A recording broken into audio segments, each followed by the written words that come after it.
Welcome to week 3 Now we're rewiring the brain for happiness. and savouring the little things. Cheers.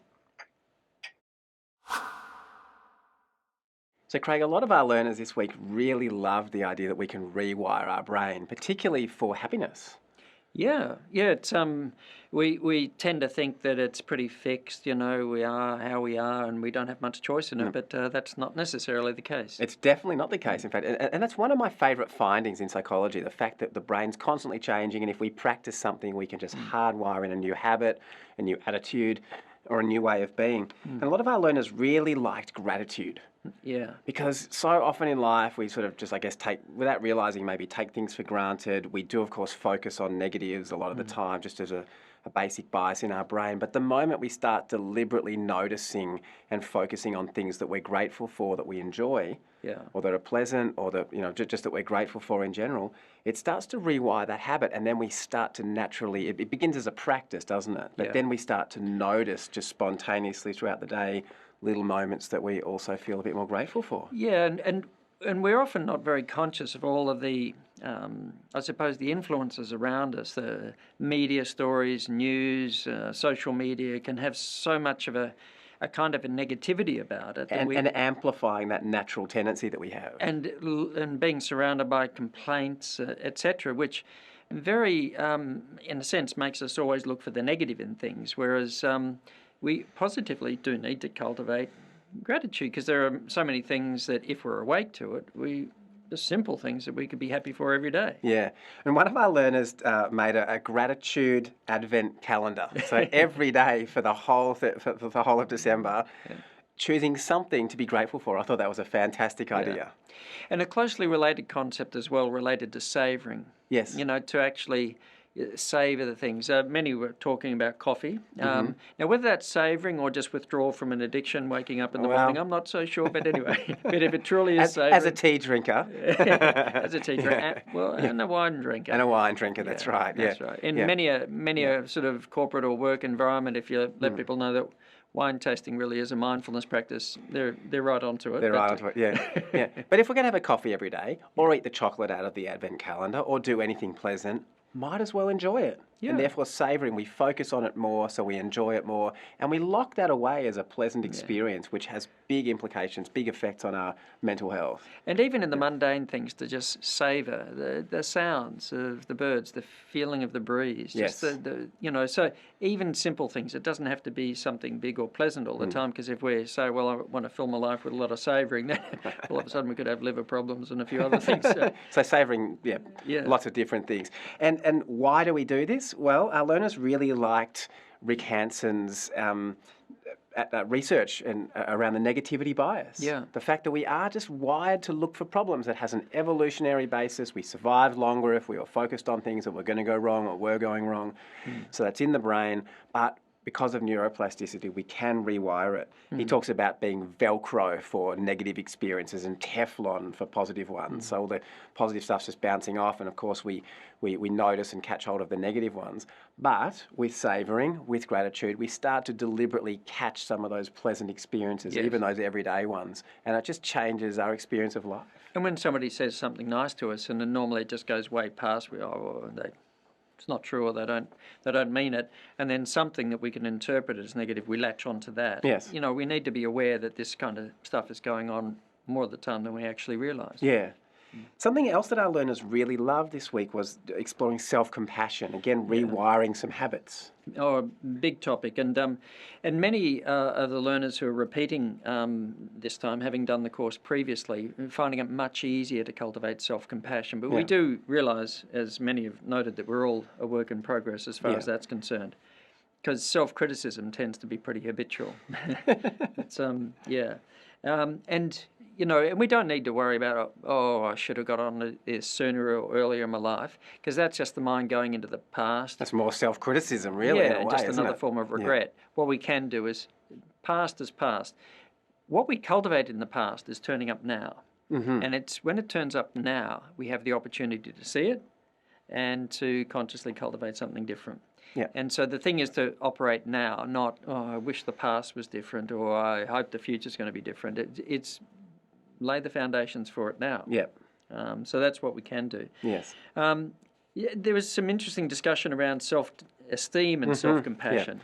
Yeah, it's interesting, isn't it? Because in the video on the course, I talk about it's Kristen Neff's distinction between self-esteem and self-compassion. Yeah. And of course, this raises questions. People say, well, hang on a sec, this idea that everybody has to be above average to have good self-esteem, is that really correct? Is that not? Of course, there are different types of self-esteem. Yeah. We might just focus on things that we're good at. And build our self-esteem that way.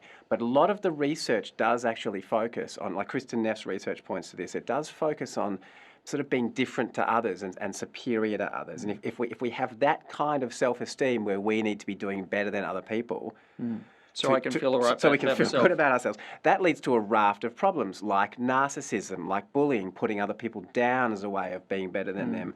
And of course, things like perfectionism, but also that logical fallacy that if everybody needs to be better than everybody else, that just doesn't make any kind of sense because we're all sort of average and we've got to be above average. It doesn't make sense, right? Yes. Yeah. So I think the key distinction here is that there are different types of self-esteem. Yes. But something also that's really important is that self-compassion is based on a sense of common humanity. The idea that we all experience stress and difficulties, and when we recognise that, we feel united with humanity rather than separate. And that's one of the key ingredients of self-compassion. Yeah. And self-esteem is based by definition on a sense of difference. Yeah. I'm different to you, I'm good at this, I'm better than this, or whatever. And Comparing, putting up and down. And even if I'm not comparing, I'm focusing on the difference between us as a way of developing an identity. And the research seems to say, and intuitively, it's I think it's healthier to have a sense of commonality. Yes. I think there's enough,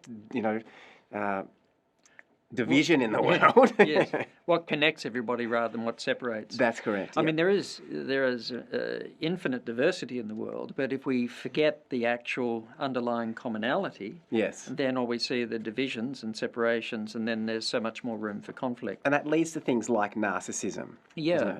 And I think in terms of self-compassion, if we just think of cultivating compassion, and just not to leave ourselves out. Yeah. Because often we cultivate compassion, but take on this criticism of ourselves. So whether it's self or others, just cultivate compassion, and that's why but not to leave ourselves out. And why practices like may all beings be happy, may all beings, including ourselves, of course, be free from suffering, are very good because they overcome that sense of separation and division. And it really self-esteem, self-compassion, just what do we take the self to be? Yeah. Because if we're taking ourselves to be our ego, a little cluster of ideas we've got about ourselves, and that gets threatened, we feel threatened rather than getting curious about, if self-esteem, is ego trying to puff itself up the whole time, then if we have less ego, then we might find that we just don't need to do that. Yeah. And you find really, throughout history, really substantial people have, in many ways, been an example of that. Yeah. They don't have to puff themselves up, and they are comfortable with their own humanity, much more so, and often able to be a kind of an example of fallibility of our. And I think that takes a very strong person to be comfortable with your own fallibility, which is not easy. Well, that's Brené Brown's message to the world, isn't it? Which is a powerful message. And it ties in. I can remember reading something one time from an ancient sort of wisdom text, and the word humility was there, but in the description of it, it was an absence of self-esteem. And humility is not thinking low about oneself, but it's just in a sense thinking about that. Constantly thinking about ourselves. So in a sense, that humility just comes from not being preoccupied about ourselves, which is where a lot of things like narcissism come in. And social media, for example, especially the visual forms, seem to increase narcissism, Definitely which are not helpful. Yeah. Of course, it's easier to be compassionate with people we don't know for a lot of our learners, and it's true, isn't it, than it is with close loved ones and ourselves. Closer to home. Closer to home. And, I think there are a number of reasons for that, but one is I think we just, there are social games that we play. We can't go around telling everybody what we think of them all the time, or we get in, some people do that, but for most of us, we get into trouble. So we kind of keep a lid on that. But if we feel safe in a relationship, or particularly with ourselves, we'll say all kinds of horrible stuff to ourselves or to our loved ones sometimes. Yeah, and we kind of want to be a little bit mindful about that. Even when there's something that we need to say, to actually be conscious in the way that we say it. Yes. To remember compassion, to speak pleasantly, as it were, but to say something that needs to be said. Yes. And that's quite an art form, you know, because the things, the people, and especially our own egos that are closer to home, I think that makes it a lot harder. Yeah, and particularly with kids, perhaps. Yeah. There was a question around how can we stop being self-critical of our parenting skills and worrying about our children. I think probably the main answer to that is just to stop being self-critical and to stop worrying, which is a lot of default mental activity. Okay, problem solved. Let's move on. Yeah, be objective. Easier said than done, maybe. Easier said than done. So I guess it's pay attention and learn from experience, but not to ruminate. And if we find ourselves going into worry, rumination, etc., to notice it. Yep. Switch back again. Come back to the present moment. Because if we don't, then we can really feed, oftentimes, really unobjective, intensely disproportionate levels of criticism, and which don't help. And of course, mindfulness gives us that discernment too, doesn't it? So we can see what's maybe healthy for our kids and what's not, and what's good parenting and what's maybe less good parenting, without the harsh judgment and the self-criticism and the story that goes with that. There's just a very simple saying, that wasn't my best moment as a parent. No, I don't think my kid should be doing that. That's not going to help them in the long run. And without any kind of judgment or criticism or anything kind of negative, we can just say no to that. So discerning and judging are two quite different things. Yep. So self-compassion when facing difficulties, meditation as a topic of learners interest. really like that. I mean, look, it's a challenging thing to do, and a lot of our learners skip it the first time and come back to it later on, but it just gives us a few tools for managing difficulties. Things like naming the emotion just help us to understand what we're feeling, and that makes it more manageable. Letting go of the story. We run so many stories in our head about the suffering, and of course that's just mindfulness 101. Let go of the stories, and then we're just in touch with discomfort rather than suffering. And of course, remembering common humanity. We all suffer, we all experience stress and difficulties, and if we remember that, we don't feel so alone when we're in that situation. Another challenging topic this week, mindfulness and pain.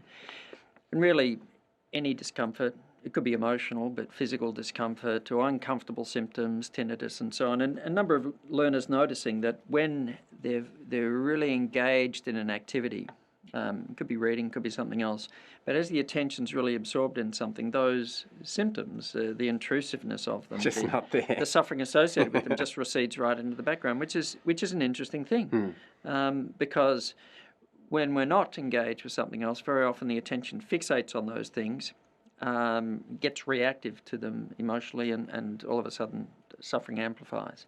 So either way, it's an interesting learning experience. We don't have to criticise the one, but we do need to learn from, so that's the reactivity and the fixation as opposed to noticing, but engaging with whatever it is that we wish to engage with. And of course, if we are noticing physical pain because we have broken our leg, go to the doctor. It needs some attention. If pain persists, as the ad used to say, go to the doctor. The attention needs to go to the pain. Oh, whoops! Get something done. But if it's misinterpreting a pain signal or reacting to it and causing further suffering, that's what we can let go of. The pause, the sacred pause, just hitting pause on this constant flow of thinking and doing is such an important thing, because any time we stop, just for a moment, we step out of that habitual way of being, and there's a moment of freedom where we can choose our response rather than just being carried away by habits and sort of mental stuff like that. So next week's the last week? It is indeed our last week. Next week we're going to look at choiceless awareness meditation, which is definitely my favourite way of meditating at the moment. We're going to look at some sort of topics like mindful ethics, asking the big questions, and also how to bring mindfulness into our daily life, to embed it and integrate it so that when this course finishes, the mindfulness journey doesn't finish. So we'll see you then.